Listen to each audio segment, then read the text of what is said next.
I'd like to welcome everybody. I'm Pam Kingsley. I am the chair of the Town of Poughkeepsie CAC. We are kicking off, this is our inaugural talk presentation for a series we're calling It Takes a Town, which is focusing on issues of ways that residents can do well by the environment. And our first talk today is going to be from Colin Atkins, who's joining us. I want to, before we get started, I would like to give a great big thank you to Lorraine Mirabella and to Margaret Sloman, who have spearheaded this and done a wonderful job. And actually, what I'm gonna, in just saying this, Lorraine is going to introduce Colin, but after Colin's presentation, he will be taking questions. And the way we're going to handle that is you can either put your question in the chat box and we will read it off from there. Or you can, when Colin is done, you can raise your hand, and when you're recognized, you can ask your question. So he will be available to us for questions. So with that said, again, if everyone can mute themselves, and I will hand it off to Lorraine, who will do the introductions. Hi, we're welcoming tonight. We're very pleased to have at our first lecture, Colin Atkins. He's the Environment and Energy Resource Educator from Cornell Cooperative Extension of Dutchess County. And we will see him again in May on another topic, but go ahead, Colin. Thanks, Lorraine. Thanks, Pam, and thanks to everyone who coming out tonight from the warmth and comfort of their homes. Such a wintry night. It seems almost fitting that we're talking about energy efficiency on a night with the weather the way it is tonight. And perhaps we wouldn't have been able to do that if we weren't all behind our computer screens tonight. So silver lining at least in that, right? My name is Colin Atkins, as Lorraine mentioned, and I'm going to share my screen here so you can all follow along with me. There's going to be some visuals, and if nothing else tonight, the most important thing I think is just the contact information you see on the screen here. It's how to get a hold of the community energy advisors like myself and my very talented coworkers, Sean Welsh and Daniel Salisbury. And collectively, we are the community energy advisors contracted with NYSERDA, the New York State Energy Research and Development Authority, serve in an outreach and education capacity to kind of talk with residents and small businesses, nonprofits, you name it, across the entire 7-county Mid-Hudson region about just what a tremendous time we're in right now, both in our energy transition. I like to say a lot.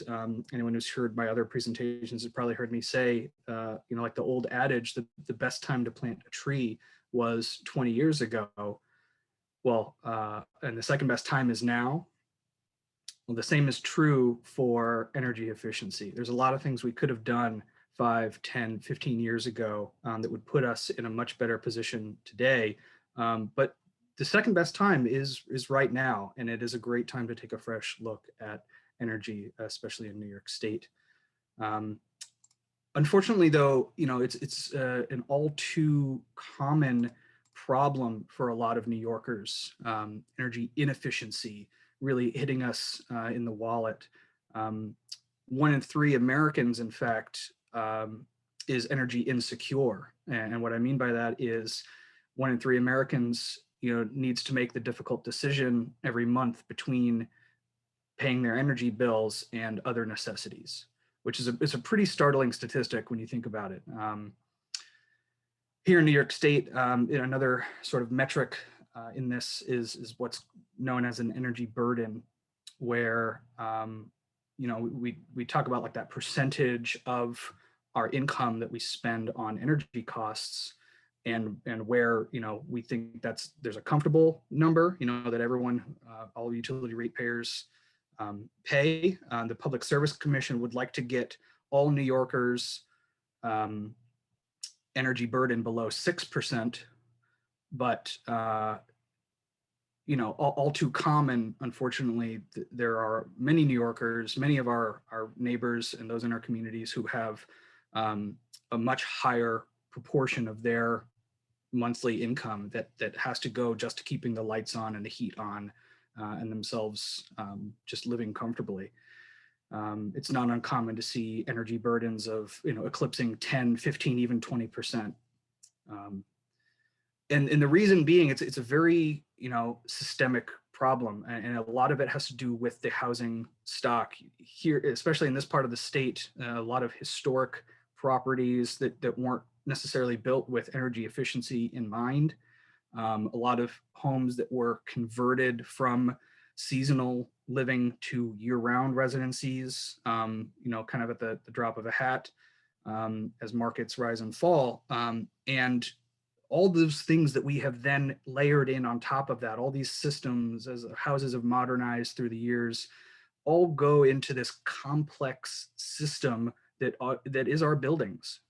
So as we, this time of year, heat up the air in our homes, that hot air does what hot air wants to do. It wants to rise and it wants to find a way out. And for every cubic foot of air that leaves the home, a cubic foot of air needs to come in. And that cubic foot of air that is coming in is cold air from the outside. It's potentially bringing with it any outdoor air pollutants, depending on exactly where that air is being drawn in from, potentially through actual cracks in the foundation or through exposed soil itself. There's actually, radon risk of exacerbating radon exposure. And, also very notably, if you all go out tomorrow and the next day after a snowfall, you will probably also notice how after hot air rises up and touches the top of somebody's roof, if that attic is under insulated, and there's all these other little places you'll find, like the recessed lighting or recessed ceilings, just cracks, missing insulation from a dropped ceiling, perhaps. All of that will exacerbate this stack effect, this chimney effect of hot air rising, and it will eventually come up and touch the roof, the underside of the roof.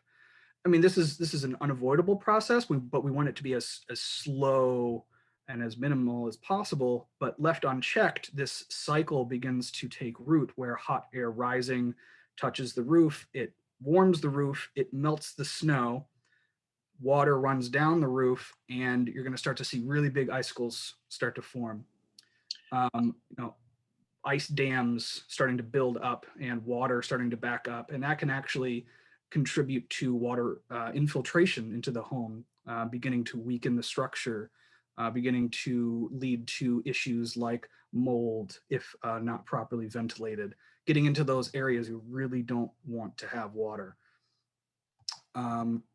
So when you start to piece together all of these small incremental things, additive things, this cycle begins to really take root, and before long, you've got this runaway cascade of hot air rising, finding its way out, escaping, and then we often don't realize it until it's too late, until it shows up on our electric bills. That's sort of the symptom, is these high energy bills. We're experiencing it, but it's not the underlying problem.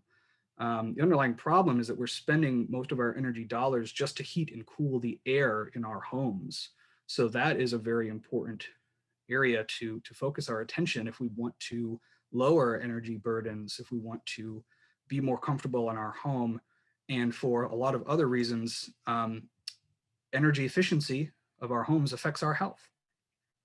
So some of that inadequate ventilation, once that really cycle exacerbates, inadequate ventilation is well documented to be linked with a range of health problems from respiratory symptoms to cardiovascular disease, even certain cancers. We focus a lot, especially in these really cold months and really warm months, of what improper heating and cooling does to our immune systems. The risk of exposure to extreme temperatures is a very extreme example, but one that is also inexorably linked with the efficiency of our building. If we can't afford to pay the heat, we're going to keep it at dangerous levels and possibly expose ourselves to unsafe conditions. I mentioned that water infiltrating as well, that accumulation of mold that may just be coming from the root cause being under insulated attic.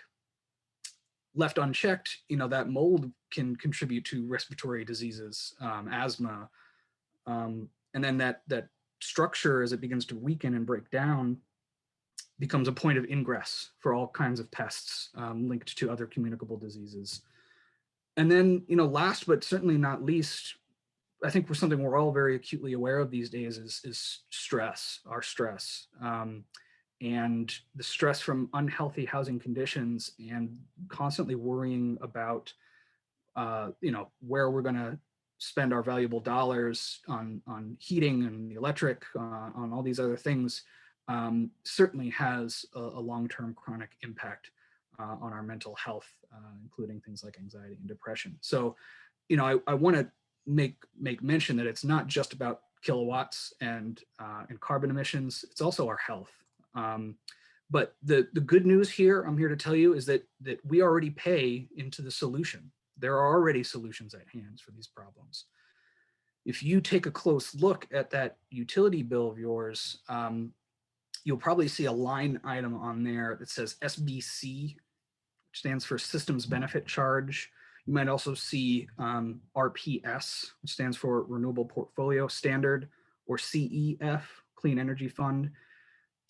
These are fractions of of a cent assessed on your usage, on that per kilowatt hour that you consume, that gets aggregated and redistributed into things like energy efficiency programs, energy related research and development, subsidies for low to moderate income households, to help make these necessary changes, more affordable and accessible.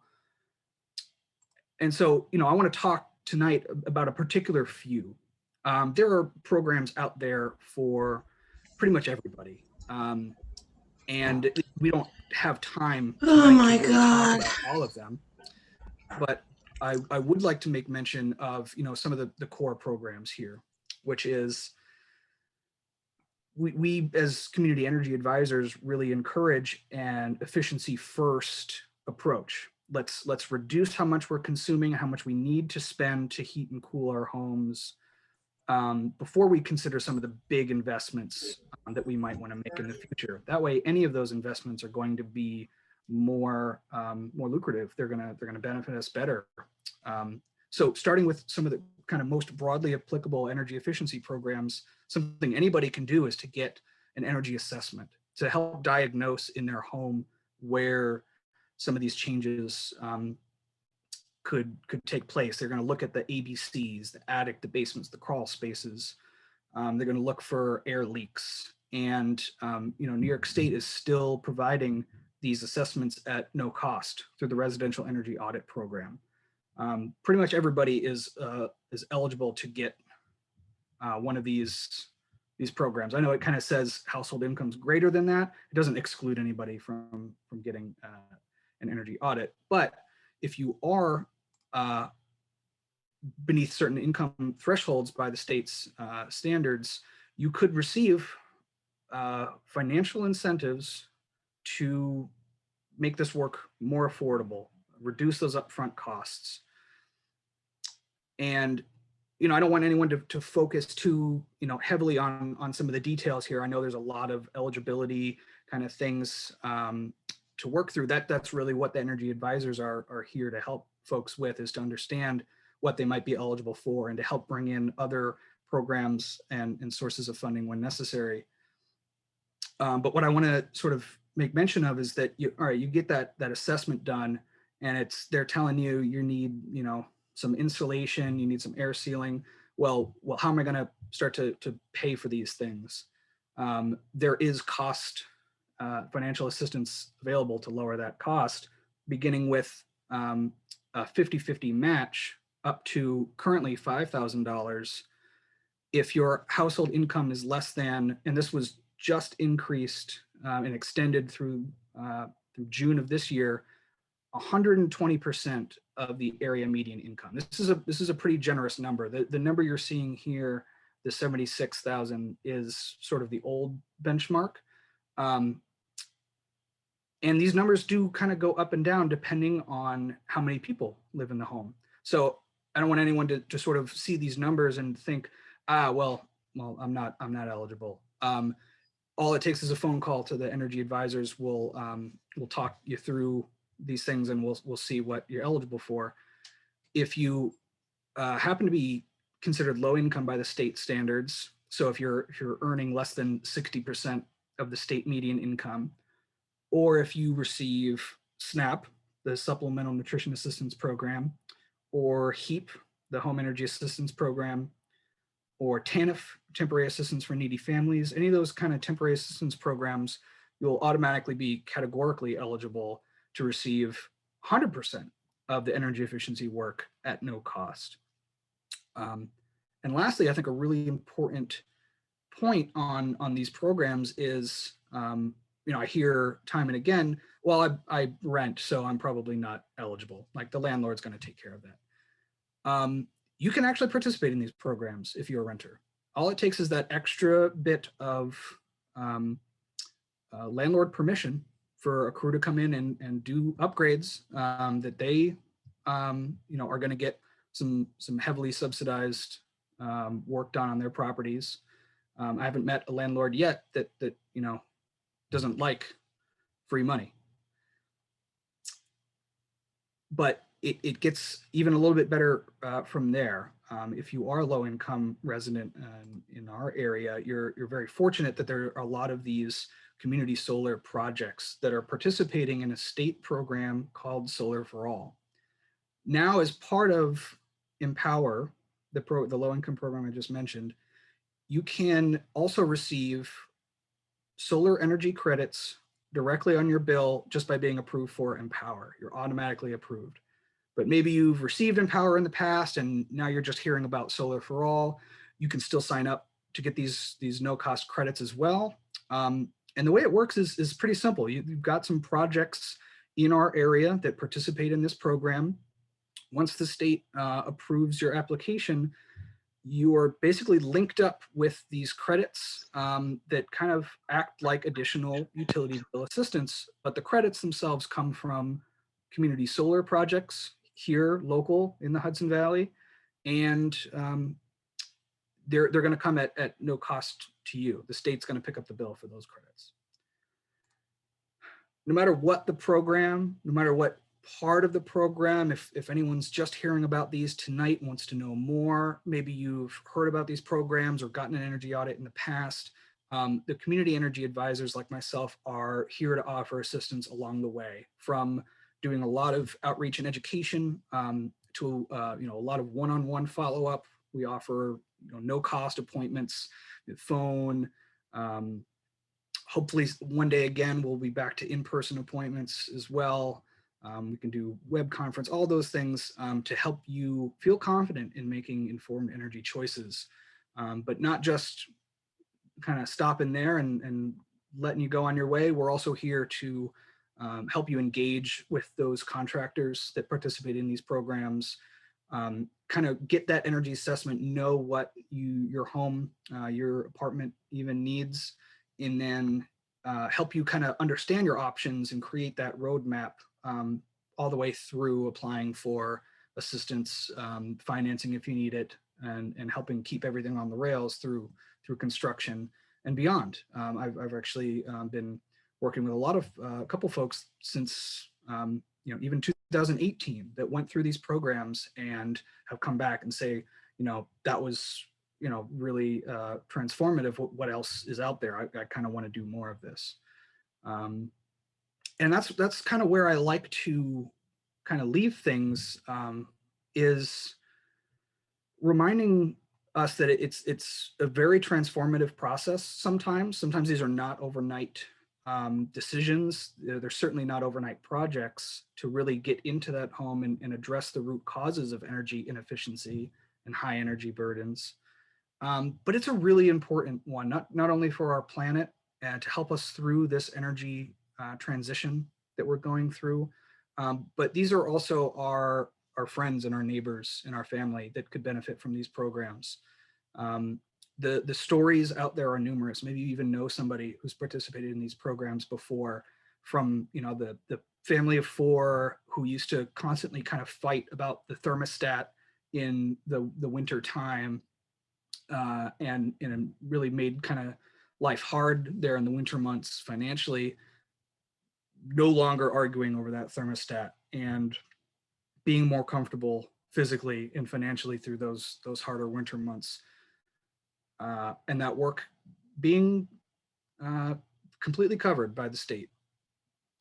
To the homeowner who got that energy assessment and made some kind of periodic choices, some strategic investments here or there to cut down on some of the air sealing and insulation stuff, that low-hanging fruit, that even that can make a big difference, just like it did for Mr. Jones in Monticello, cutting that energy bill almost in half, he said.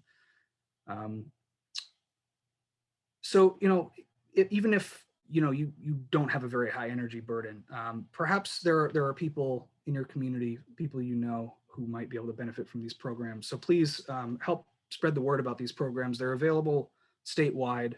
Energy advisors are available statewide. We are here as a resource, and we'd love to hear from you. So with that, I'd love to answer any questions about these programs or about the work that we're doing. You got me for the rest of the evening. All right, what did I do with my, wow, maybe can you oh, there's everybody. All of a sudden, there's everyone. Okay, so a lot of you guys have killed your video, but if anybody wants to ask questions, again, either put it in the chat or you're going to have to re-engage your video and raise your hand so that I can see you. And actually, I'm going to kick this off with a question of my own, because I live in a house that's 170 years old, and our attic, is, to get to the attic, it's a hole in the ceiling, and we haven't stuck our heads up there in the 25 years we've lived here, but we did last week, and and we have literally tree trunks are holding up our roof. Those are our rafters. And in looking up there, I realized, long ago, we bought the house 25 years ago, they did lay down insulation, there's basically, it's just, that triangle shaped space. So they laid down insulation. There's nothing on top of the insulation. You can see the rafters, and it's just the roof. And so I'm looking up there and I'm thinking, should we put insulation? Should we be tacking insulation between each of those tree trunks? Because, is that layer that's right down on the rafters, above the ceiling, is that enough? Or do we also want to have an additional layer of insulation that's tacked to the underside of the roof itself? Well, at the risk of sounding a little cryptic, I'm going to say it depends. Okay. It depends because, what the main goal is to create a thermal barrier between the conditioned space, the space that we inhabit and live our lives, and the unconditioned space. We're not going to be living in our attics unless it's a finished attic. So to use yours as an example, we might you might only need that for storage or something. So you want to create a thermal boundary then between the attic and that space down below. And insulation, blown in insulation, sometimes it's that fuzzy stuff, sometimes it's the pink stuff on rolls, many different types of insulation products out there, all provide some measure of insulation from heat escaping through conduction, convection, and radiation. The main ways that heat moves throughout the building. Depending on how old that insulation is, sometimes it will eventually settle, or if any moisture has gotten up in there, it's perhaps reduced the insulation ability of that. And you may need to simply just put more insulation up there. You may need to increase that, it's called an R value. Okay. Or certain contractors, if you're not able to build up enough R value and create a good air seal between those spaces, they may then also recommend putting something up on the roof, like a spray foam, something that kind of sticks to that roof. Okay. So that if hot air does eventually find its way up there, it's not warming the roof as much. Right. Okay, so basically what we want to do is we want to keep the heat down, not going up to the roof, that insulation is helping to keep the heat in the house, not warming the underside of my roof. Yeah. Okay. Okay. Let's see here. I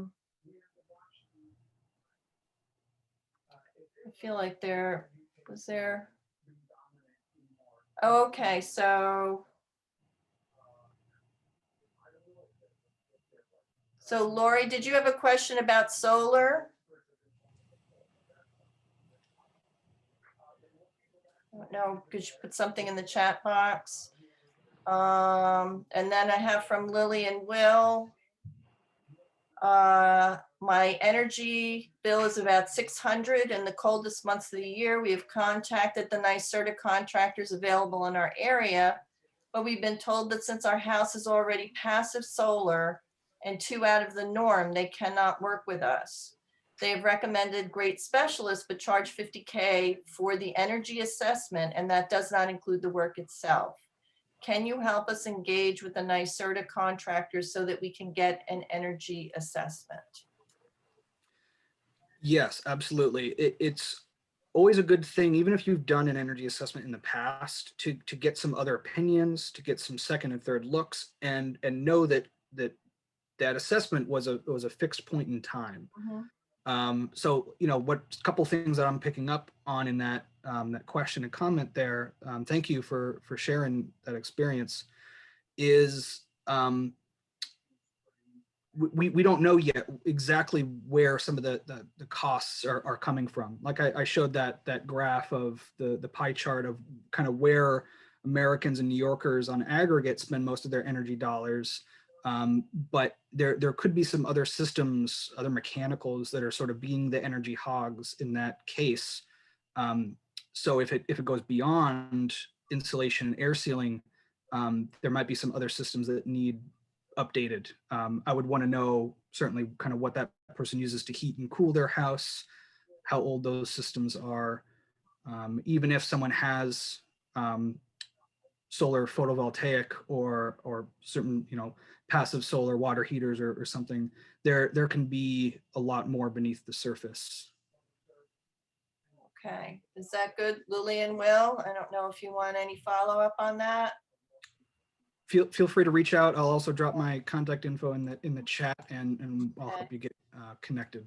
And then we have from Tom Parrott. Do New York State energy advisors help consumers think through the options for electricity supply? Yes. So what I think that question is pertaining to is, here in New York State, being a deregulated state, consumers have a choice in the supplier of their electricity. There are many entities, what are known as ESCOs, energy supply companies, that offer you, plans. You'll basically sign up with them, and your power will be effectively offset by, what they're offering. There's a lot of examples out there of these companies, but I will say that the Public Service Commission has become very critical of certain ESCOs that are operating in New York State. So sort of buyer beware in a lot of those cases. You want to be, make very informed choices, and there's some good resources to help you do some comparison stuff. And then there's also a large and growing community solar industry, taking off in New York State right now. And one of the main differences there is you will be, effectively offsetting your entire energy consumption from a single solar farm. You'll be getting credits from a place that is usually local. ESCOs buy and sell these credits on such a massive scale. You're also supporting local clean energy development when you choose community solar over the ESCOs. So there are a lot of extra considerations, and we could help folks walk through what those kind of considerations are. Yeah, absolutely. Okay, Tom, I don't know if you have any follow-up to that, if you want to unmute yourself. Oh, no, thanks. That was very helpful. Appreciate it. Okay, great. And we'll move on to Lori, who I want to look at solar and EE. Is there a one-stop sign up for both? And it looks like Lime is doing lighting. This may be only commercial. I think the Lime Energy, that's like a partnership with NYSEG. They're doing a lot of lighting programs on their small commercial front. Lori, I'll say there's not like a single state program that combines those two, but I would say that you want to, if solar is your end goal, you do want to kind of keep that in consideration. And my recommendation would always be to start with energy efficiency, make sure your home is as efficient as possible first. That way, when you bring in the solar, you'll stand to gain that much more from doing that investment. And then if you want to electrify your heating source through things like air source and ground source heat pumps, that's really where you're starting to get into the trifecta of efficiency and low cost and really good for the planet. Actually, she's got a separate follow-up that was a couple down. It says, sorry for separation in my ask. This is for commercial properties and maybe a separate conversation. Right.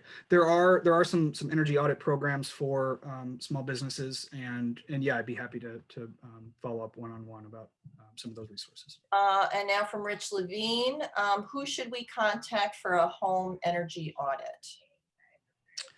There is a list of participating contractors in New York State. It'll also kind of help you filter it down locally to your county. I always recommend contacting 2, maybe 3 at a minimum. Find one you like to work with. Have a little conversation first about some of their specialties, and if you have particular concerns about materials or their certifications or anything like that, find someone who you want to work with that participates in these programs, and then kind of get them to come out and do that energy assessment. And so we also have a couple little tools we can help share, so folks feel a little more comfortable going into those contractor conversations. Okay, is that good for you, Rich? Okay, and then from Mr. You good? Maddox, from the Town of Hyde Park, CAC. Question, talk about code and inspection issues, particularly the new stretch code. I would actually probably defer to our good friends and partners at the Hudson Valley Regional Council that have been doing a lot of work on making municipalities aware of the New York Stretch Code. They just did a webinar, partnered with Sustainable Westchester just last week. I think they're planning on doing more of these types of talks, really get folks immersed in what New York Stretch Code is. It's essentially getting ahead of the curve on what many are seeing as sort of just the future of building codes and making building codes much more energy efficient and safer as well. So stretch code is sort of like the early adoption of some of this. Okay, and also this is a follow-up. How do I find local Hyde Park contractors to do the installation work?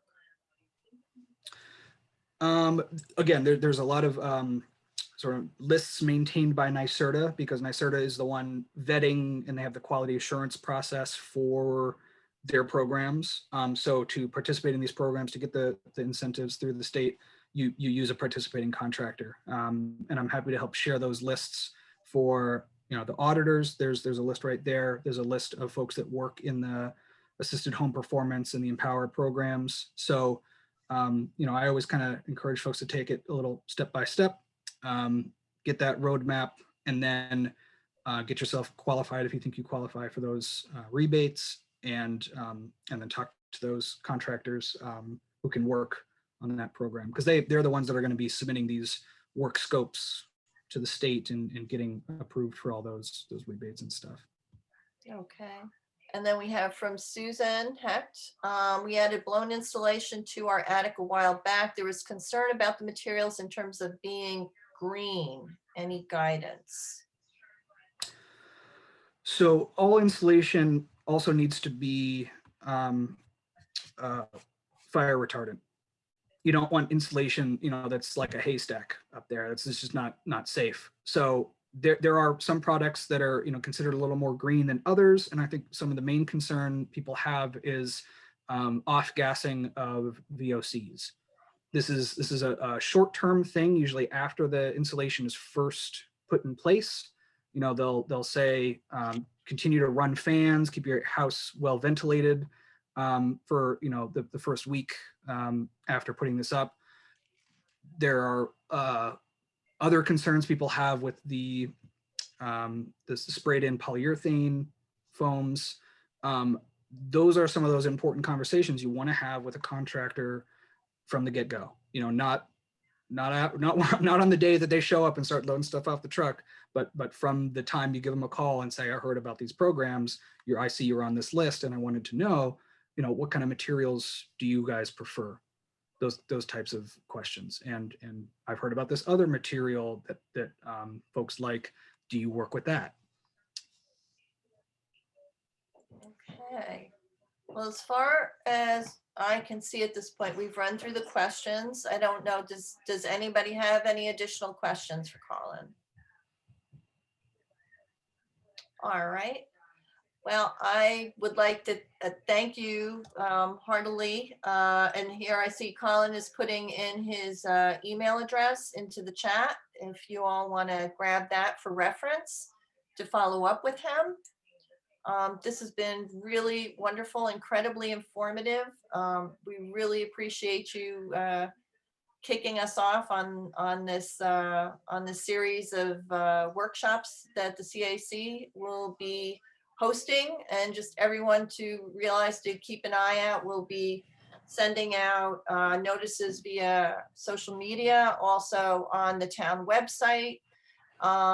These we actually have them scheduled for every month. It's every fourth Tuesday of the month through June on a variety of different topics. I believe somebody could correct me, Lorraine or Susan, I believe next month is on either recycling or home composting. Sorry, recycling. Recycling is our next one, which will be a month from today. Like again, the fourth Tuesday, again at 7. So, you know, please join us. And our intent is the recording of this should be going up on the town YouTube channel. We're waiting for our new CAC homepage on the town of Poughkeepsie website.